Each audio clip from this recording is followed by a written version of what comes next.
नीट paper फुटी प्रकरणी मनीषा हवालदारला 6 दिवसांची सीबीआय कोठडी। नीट पेपर फुटीमध्ये मनीषा हवालदारचा सहभाग, पतीला भेटण्याची विनंती कोर्टाने फेटाळली। नीट पेपर फुटी प्रकरणाची आजची सुनावणी संपली। पुढची सुनावणी आता 28 मेला। सुप्रीम कोर्टाचे एनटीएच्या कारभारावर सवाल। सुप्रीम कोर्टाने शिक्षण मंत्रालय आणि इतर संबंधित पक्षांना जारी केल्या नोटिसा।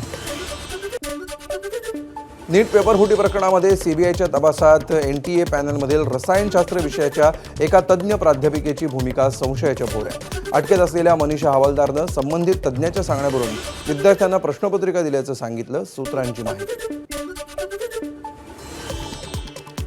नीट पेपर फुटी प्रकरणामध्ये सीबीआयच्या तपासाला नवं वळण। लातूरमधील 50 रद्दी विक्रेत्यांची सीबीआय चौकशी होण्याची शक्यता।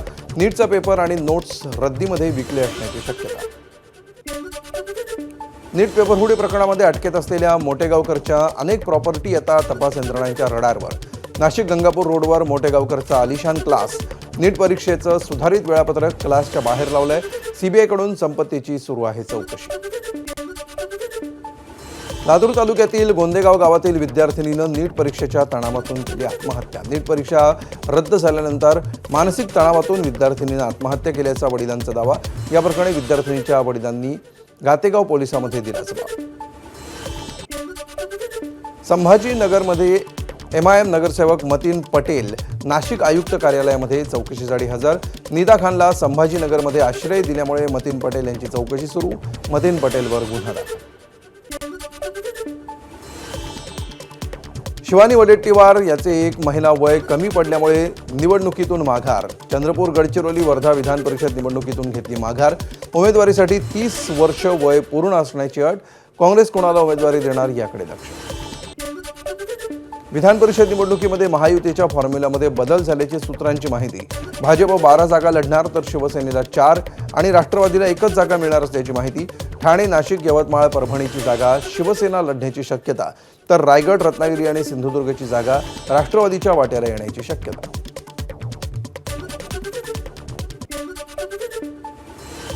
अहिल्यानगरमध्ये विधान परिषद निवडणुकीची रणधुमाळी। आजपासून नामनिर्देशन पत्र सादर करता येणार। निवडणूक शांततापूर्ण, पारदर्शक पार पाडण्यासाठी जिल्हा प्रशासनाकडून तयारी। शिवरायांचा आदर्श डोळ्यासमोर ठेवून आम्ही काम करतो। तुम्ही काँग्रेस आणि मोघलांच्या विचाराने चालता। आदित्य ठाकरेंच्या टीकेला आमदार संजय गायकवाड यांचं उत्तर। वरिष्ठ सनदी अधिकारी तुकाराम मुंढे यांनी अन्न आणि औषध प्रशासनाच्या आयुक्तपदाचा पदभार स्वीकारला। 1.5 महिन्यांपूर्वी तुकाराम मुंढे यांची दिव्यांग विभागातून राज्याच्या आपत्ती व्यवस्थापन विभागामध्ये करण्यात आली होती बदली। तुकाराम मुंढे यांची ही 25वी बदली। उद्या रात्रीपासून जमावबंदी आदेश लागू होणार। जमावबंदी काळामध्ये आंदोलन, मोर्चे, सभांना बंदी। पेट्रोल डिझेलच्या दरवाढीमुळे पुणे शहरामध्ये मोठ्या प्रमाणावर राजकीय संघटना आणि सामाजिक संघटनांकडे आंदोलनं करण्यात येत असल्यामुळे जमावबंदी लागू केली का, असा पुणेकरांचा संतप्त सवाल। नाशिकच्या सटाण्यामध्ये राहुड या ठिकाणी शेतकऱ्याची आत्महत्या। कांद्याला मिळालेला कवडीमोल भाव आणि वाढत्या कर्जामुळे शेतकऱ्यांना जीवन संपवलं। गुलाब निकम यांनी गळफास घेऊन संपवलं जीवन। कांदा उत्पादक शेतकऱ्यांसाठी रोहित पवार उद्या नाशिकमध्ये काढणार मोर्चा। कांदा उत्पादकांचा आवाज दिल्लीपर्यंत पोहोचवण्यासाठी उद्या सकाळी 9 वाजता काढणार चांदवड चौफुली इथे मोर्चा। कांदा उत्पादक शेतकऱ्यांनी सहभागी होण्याचं आवाहन। शेतकऱ्यांना 2 रुपये प्रति किलोनं विकाव्या लागणाऱ्या कांद्याला किरकोळ बाजारामध्ये मात्र 30 रुपयांचा भाव। शेतकऱ्यांना नाईलाजानं कमी भावामध्ये कांदा विकावा लागतोय, तर ग्राहकावर जास्त भावामध्ये खरेदी करण्यात येते। कांद्याला भाव मिळत नसल्यामुळे नाशिकमधील शेतकरी मेटाकुटीला। कांद्याला प्रति क्विंटल 3,000 रुपये हमी भाव द्या आणि विकलेल्या कांद्याला किमान 1,500 रुपये अनुदान देण्याची मागणी।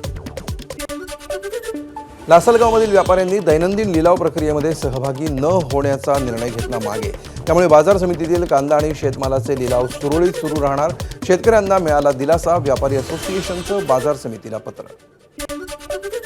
कांद्याच्या दरामध्ये घसरण सुरू असल्यामुळे कांदा उत्पादक शेतकरी अडचणीत। एकीकडे भाव कोसळले, दुसरीकडे इंधन दरवाढ, तर उन्हामुळे कांदा खराब होत असल्यामुळे चहूबाजूंनी शेतकरी संकटात।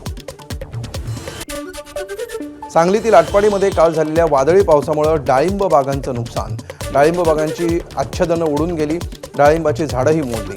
यामुळे शेतकऱ्यांचं लाखो रुपयांचं नुकसान। नाशिक रोड मध्यवर्ती कारागृहातील अधिकाऱ्यांचा आरोपीसोबत झालेल्या कथित दारू पार्टीचा व्हिडिओ व्हायरल। कारागृहाच्या अधिकाऱ्यांना आरोपीसोबत पार्टी करणं भोवलं। 3 अधिकाऱ्यांना कारणे दाखवा नोटीस, 7 दिवसांमध्ये खुलासा करण्याच्या सूचना. सोन्याच्या दरात पुन्हा वाढ, सोनं 500 रुपयांनी महागलं. सोनं प्रतितोळा 1,56,500 रुपयांवर तर चांदी प्रति किलो 2,70,000वर. देशात पुन्हा एकदा पेट्रोल डिझेलच्या दरात मोठी वाढ. पेट्रोलच्या दरामध्ये प्रति लिटर 2 रुपये 61 पैशांनी वाढ, तर डिझेलही 2 रुपये 61 पैशांनी महागलं. गेल्या 12 दिवसात पेट्रोल डिझेलच्या दरामध्ये चौथ्यांदा वाढ.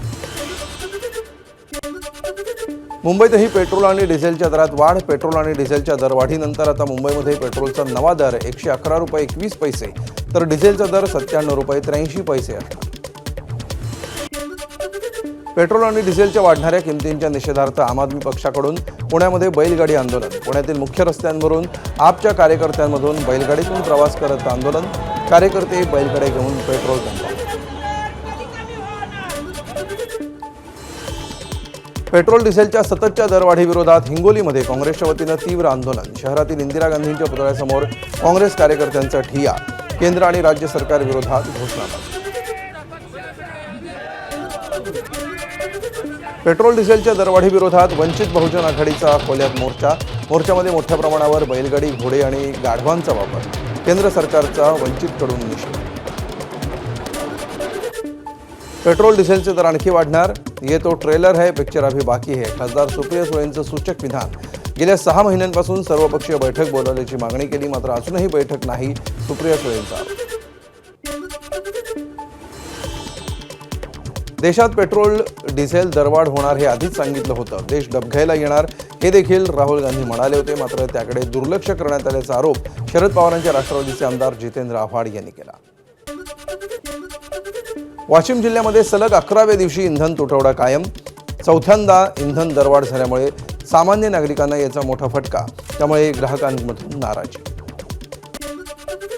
परभणी जिल्ह्यामध्ये सलग 10व्या दिवशी डिझेल टंचाई कायम. शहरातील बहुतांश पेट्रोल पंपावर डिझेलचा साठा संपला. एकाही पंपावर डिझेल उपलब्ध नसल्यामुळे वाहनधारकांचे हाल. हिंगोली जिल्ह्यातील डिझेल टंचाई कायम. हिंगोलीच्या बोल्डा येथील पेट्रोल पंपावर लांबच लांब रांगा. शेतीच्या कामानिमित्त लागणारे डिझेल खरेदी करण्यासाठी ट्रॅक्टरच्या रांगा. इंधनासाठी लागलेल्या रांगांची ही ड्रोन दृश्य. पेट्रोल आणि डिझेलच्या दरामध्ये चौथ्यांदा वाढ. त्यामुळे ग्राहकांनी व्यक्त केली नाराजी. तर जळगाव शहरामध्ये पेट्रोल डिझेलचा पुरेसा साठा. पेट्रोल पंपांवर गर्दी नाही. देऊळ बंद 2च्या कलाकारांनी घेतलं करवीर निवासिनी अंबाबाईचं दर्शन.